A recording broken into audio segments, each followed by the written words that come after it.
She is the most talked about athlete on the planet right now. Not just in women's basketball, not just in American sports, on the entire planet.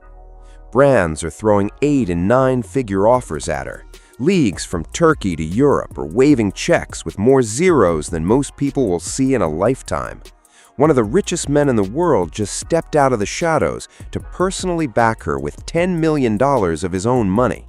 And yet, Caitlin Clark is sitting at home during the off-season, legally forbidden from touching a single dollar of it. While her teammates pack their bags for China and Turkey, she's playing golf for free because that's the only loophole she has left. This is not a story about basketball. This is a story about power, control, and what happens when a system built for mediocrity suddenly finds itself face-to-face with a generational talent it never saw coming and doesn't quite know what to do with. Today, we're pulling back the curtain on every blocked deal, every suspicious contract clause, every behind-the-scenes move that has kept the most valuable player in women's sports history from actually cashing in on that value. By the time this video is over, you're going to see Caitlin Clark's situation very differently, and some of what you're about to hear is going to make your blood boil. Let's get into it. For months, Elon Musk watched from a distance. As owner of X, the platform formerly known as Twitter, and now the central hub for every sports debate on the internet, Musk had a front-row seat to everything happening around Caitlin Clark. He watched the record-breaking viewership numbers roll in. He watched the criticism pile on. He watched media figures and fellow players take shots at her week after week. And he watched the league respond with what can only be described as carefully managed silence. And then, at a certain point, he decided he'd seen enough. Musk made the move that nobody in the traditional sports world saw coming. He went public with a $10 million offer directed at Clark. Not a business proposal wrapped in corporate language, but a direct, visible show of support from one of the most powerful and polarizing figures on Earth. His message was clear. This woman is one of the biggest stars in sports history, and somebody needed to say it out loud with something more than words. Now here's where it gets interesting. Clark hasn't accepted the offer, and before you assume that's her choice, understand that it almost certainly isn't. She is locked into contractual agreements with both Nike and the WNBA that create an extremely tight box around what she can and cannot do financially outside of those two relationships. The Musk offer isn't just sitting on a table waiting for her to say yes, it's sitting on a table that she isn't even legally allowed to walk up to right now. But the fact that someone of Musk's stature made that offer publicly tells you something important about how far Clark's influence has spread. This isn't just a basketball story anymore. It hasn't been for a while. When the richest man in the world is watching your games and pulling out his checkbook, you've crossed into a different category entirely. The question is whether the people who control her contracts understand that, or whether they're counting on the fact that she doesn't. And what comes next suggests it might be the latter. Before we get into the deals and the blocks and the politics, you need to fully understand what Caitlin Clark actually did during her rookie season, because without those numbers, none of what follows makes complete sense. Regular season viewership for the WNBA grew by roughly 20% in 2023. That was considered a strong year, a reason for optimism. People in league offices were patting themselves on the back. Then Caitlin Clark arrived, and viewership exploded by 180%, not 20, 180%, in a single season with a single player. Draft day viewership jumped 400%, ticket sales surged 93%. Her most-watched playoff game pulled in 2.6 million viewers, a number that had never been seen in the history of the league. To put that in perspective, those are ratings that NBA playoff games were posting, the kind of numbers that make television executives sit up straight and start renegotiating deals. The WNBA, a league that had spent decades scrapping for mainstream attention, suddenly had it, and it had a name, and that name was Caitlin Clark. But it wasn't just basketball. that's the part that makes her situation so uniquely remarkable. When it was announced that Clark would be teeing it up at an LPGA Pro-Am in November, a golf event, not basketball, a completely different sport, something unprecedented happened. The Golf League office was immediately flooded with emails from fans, hundreds of them, possibly more, all asking the same thing. Will this be live streamed? Can we watch? One tournament director responded directly to the volume of inquiries, writing that they were excited to have Clark compete and promising to update fans if streaming options became available. Think about that for a second. A basketball player announced she was going to play in a casual golf event, not even a competitive tournament, and it generated enough fan demand to overwhelm an entirely separate sports administrative office. That is not normal. That is not something that happens with regular athletes. That is the kind of cultural gravity that comes along maybe once or twice in a generation, and even then, you're not guaranteed it. She did in 5 weeks what analysts estimated would have taken the league 5 years to achieve organically. In terms of draft viewership alone, 5 days versus 5 years, those aren't exaggerations. Those are the actual numbers people inside the industry were discussing. And yet, despite generating all of this value, despite being the single most important factor in the WNBA's biggest growth period in its entire history, Caitlin Clark's annual WNBA salary sits at $76,000. $76,000 for someone who has functionally transformed a professional sports league into a mainstream cultural conversation almost entirely on her own. So where is all that value going, and why is she being prevented from capturing any of it elsewhere? That's where Nike comes in. When Nike announced they had signed Caitlin Clark to an endorsement deal worth $28 million, the headlines were celebratory. $28 million for a rookie in women's basketball. It sounded like a landmark moment, like the industry finally recognizing what it had on its hands. Then you look at the fine print. $28 million spread over 8 years. That breaks down to approximately $3.5 million per year, which for context is less than what mid-tier NBA players earn in endorsements and a fraction of what male athletes with a fraction of Clark's cultural impact command from the same company.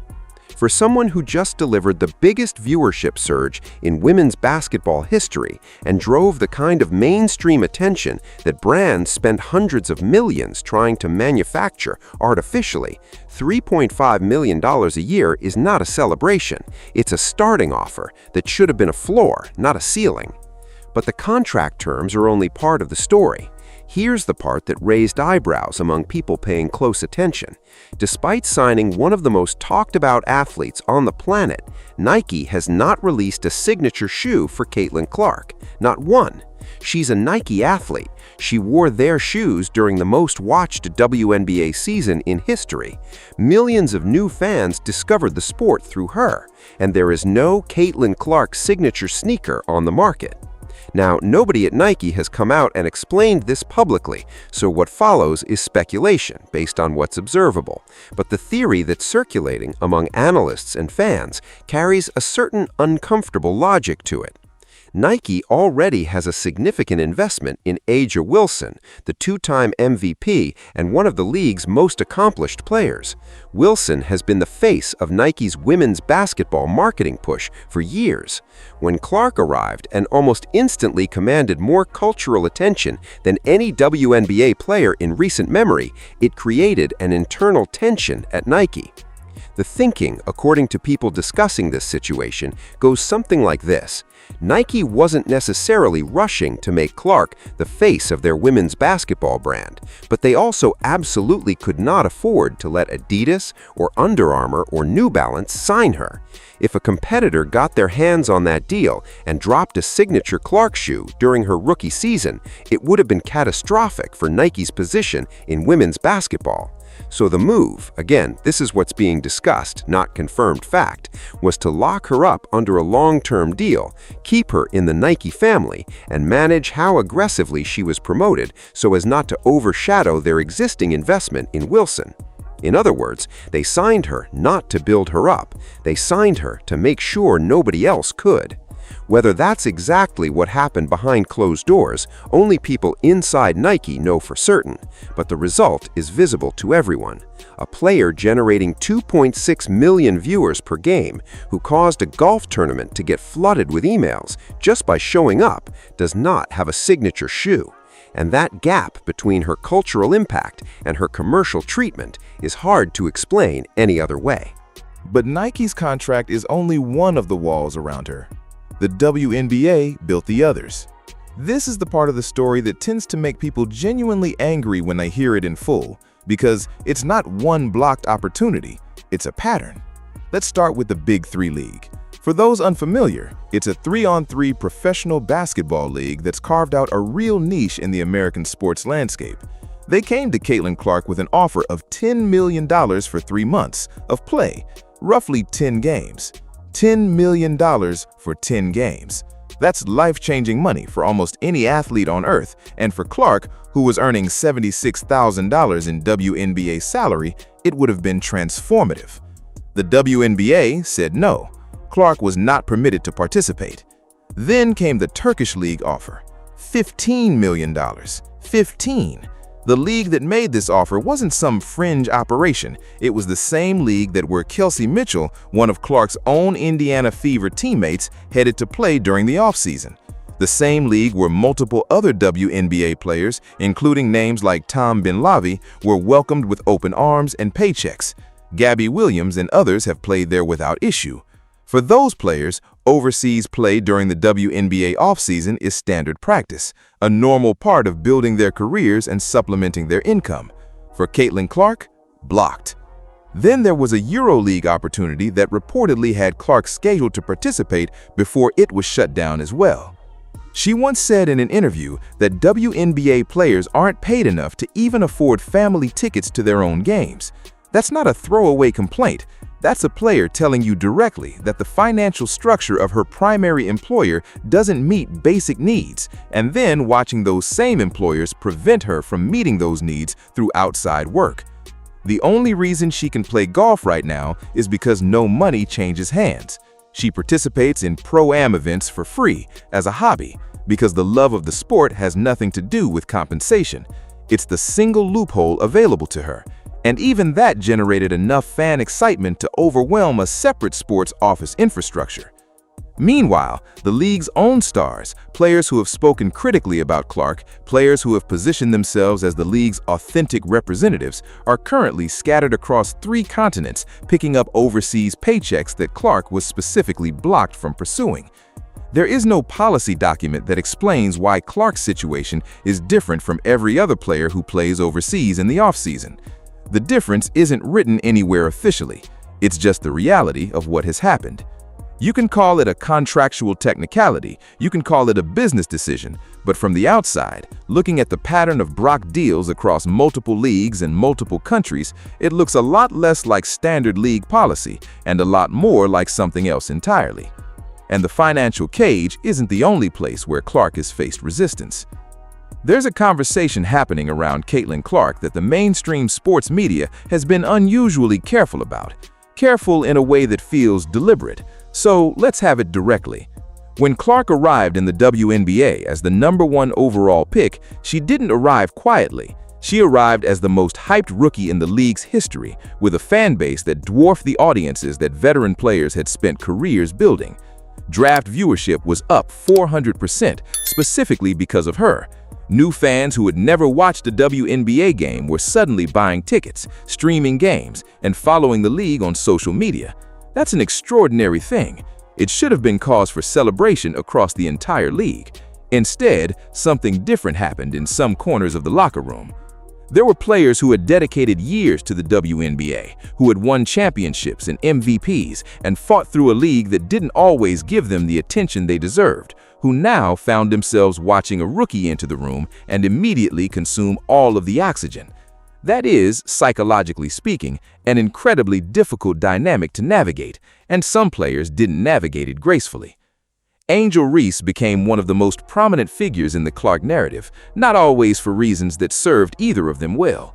The rivalry, as media framed it, was positioned as a clash of styles and personalities, but a significant portion of what was covered involved Reese actively inserting herself into conversations about Clark in ways that, according to many observers, crossed from healthy competition into something more targeted.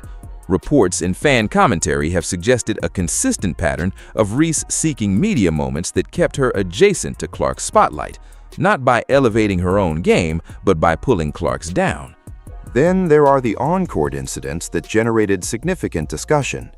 One particular moment that circulated widely involved what appeared to be a deliberate eye poke directed at Clark during a game.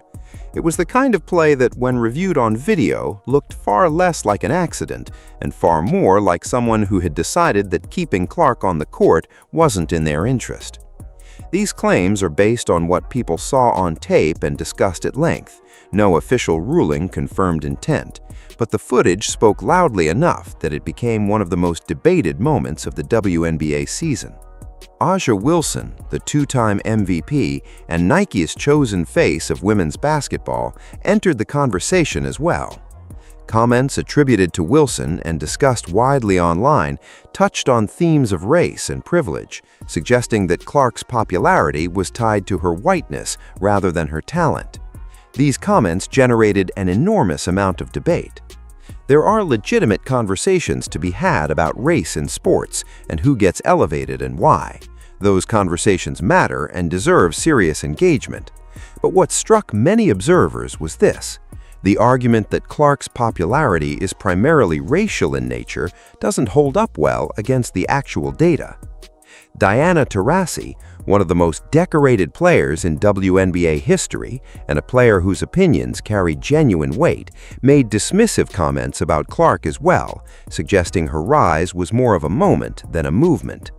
That Taurasi, who spent her career fighting for the sport's respect, would use her platform to diminish rather than welcome a player who just delivered the biggest viewership numbers in the league's history was a jarring choice.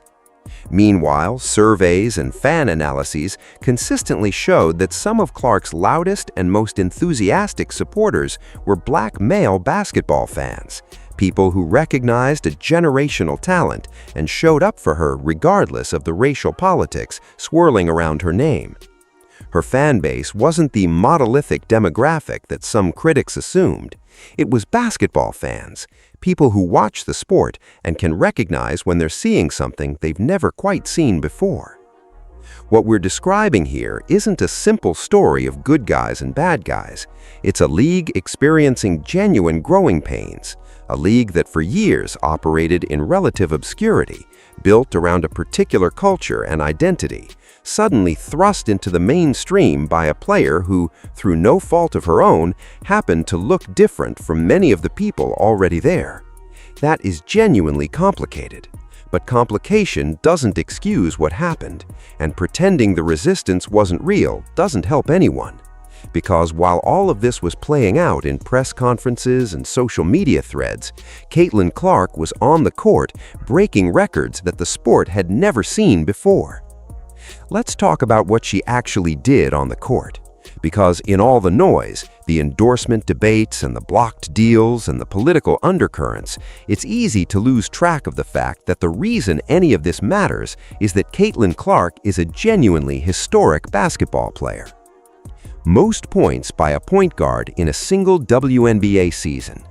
Most double-doubles by a rookie guard in league history. Most points by any rookie in WNBA history. Most assists by a rookie ever. First WNBA rookie to record a triple-double. First triple-double in rookie WNBA history. First triple-double in Indiana Fever franchise history. First player ever to be named both WNBA Player of the Month and Rookie of the Month simultaneously. First player in league history to post 20-plus points, 15-plus assists, and 5-plus rebounds in a single game. She won Rookie of the Month 4 times, Eastern Conference Player of the Week 3 times. She set the single-season rookie record for assists, the single-season rookie record for three-pointers, the single-game record for assists. She set the franchise record for most double-doubles, most career three-pointers. She became the fastest WNBA player ever to hit 100 three-pointers, doing it in just 34 games. She set the record for most assists by a rookie in WNBA All-Star Game history, and she did it while receiving the most fan votes in All-Star voting history, 700,000 votes. She became the fastest player to reach 350 points and 150 assists to start a career, regardless of years in the league. These are not rookie records. These are all-time records, records that players with full careers haven't touched. And she did it all in her first year, on a team that wasn't built around her yet, in a league that wasn't exactly rolling out the red carpet. The comparisons being made publicly aren't to other WNBA players. The names being thrown out are Steph Curry, for the way she can create space with range and handle the ball in transition, and LeBron James, for the kind of immediate cultural and commercial gravity that follows her everywhere she goes. Those are not typical comparisons for any athlete in any league. Those are the names you mention when you're watching something you've never quite seen before, and you're reaching for the right frame of reference. Analysts who track these things professionally have said that what Clark did in her first season, she did in 5 weeks, would have taken the WNBA 5 years to achieve on its own. In terms of draft viewership, 5 days versus 5 years. The acceleration she brought to the league's growth trajectory is without modern precedent in women's professional sports. And all of it, every record, every rating, every email that flooded into a golf tournament office, every front page and trending topic and sold-out arena, happened while she was earning $76,000. Here's a thought experiment. Imagine Caitlin Clark hadn't entered the WNBA last year. Imagine she'd gone somewhere else or taken a different path. What does the 2024 WNBA season look like? It looks like the WNBA in 2022, which was fine, which was what it was, which was a league that dedicated fans loved and mainstream audiences largely ignored. The evidence for what Clark specifically means to the league's commercial viability is not subtle. During games she didn't play in, or when her team wasn't featured prominently, ratings dipped, in some cases below 1 million viewers, a stark contrast to the 2.6 million who tuned in for her playoff appearances. The league's viewership during her season wasn't evenly distributed across the schedule. It was concentrated around her games, her matchups, her moments. When the Unrivaled League launched, the new 5-on-5 off-season competition co-founded by Brianna Stewart and Nafisa Collier, designed to give WNBA players a competitive place to play during the winter months, they were unable to include Clark due to her contractual restrictions. Analysts covering the launch were direct about what that meant. Losing Clark from Unrivaled wasn't just a roster gap. It was, in the words of several commentators, a massive missed opportunity for a league that was counting on buzz to establish itself. The Caitlin Clark effect isn't just a phrase, it's a measurable phenomenon, and you see its absence as clearly as you see its presence. Notably, the entire Indiana Fever roster was absent from Unrivaled's player list. Not a single Fever player signed up. Whether that was a coordinated decision, a contractual issue, or simply individual choices by players who preferred different arrangements during the offseason, the optics were striking given who Indiana Fever's most prominent player is. There's a tension at the heart of the WNBA's relationship with Caitlin Clark that the league has never fully confronted publicly. The league's growth, the thing every executive, every player advocate, every women's sports supporter has been working toward for decades, arrived not through a gradual buildup of institutional investment, but through a single player who happened to check every box that mainstream audiences respond to. Now the league is dependent on her presence for its relevance in a way that creates a complicated internal dynamic.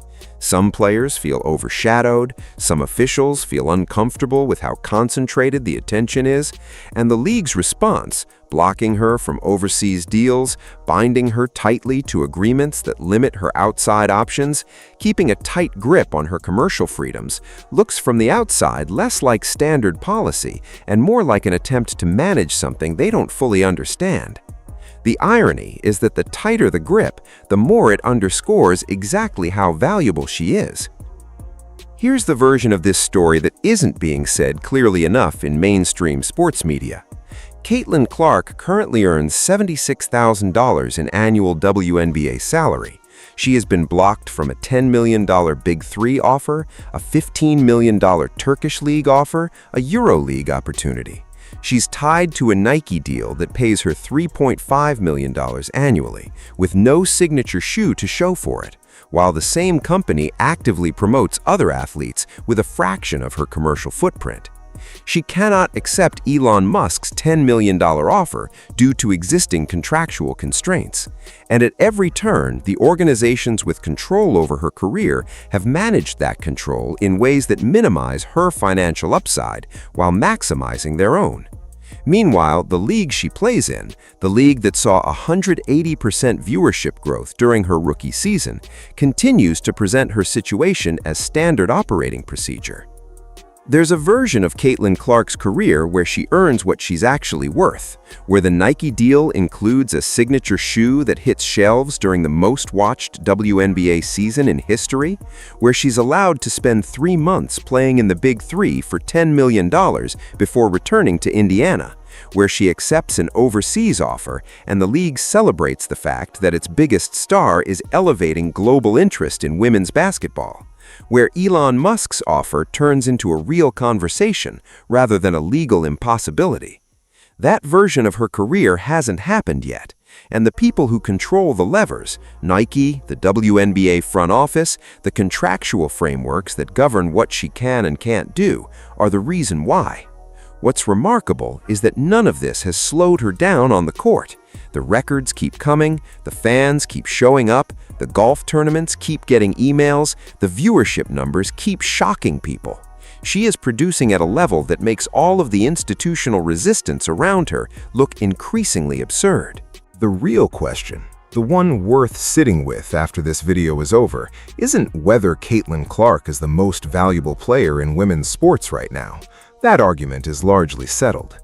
The real question is how long a system built around managing her value rather than rewarding it can sustain itself before something fundamentally breaks.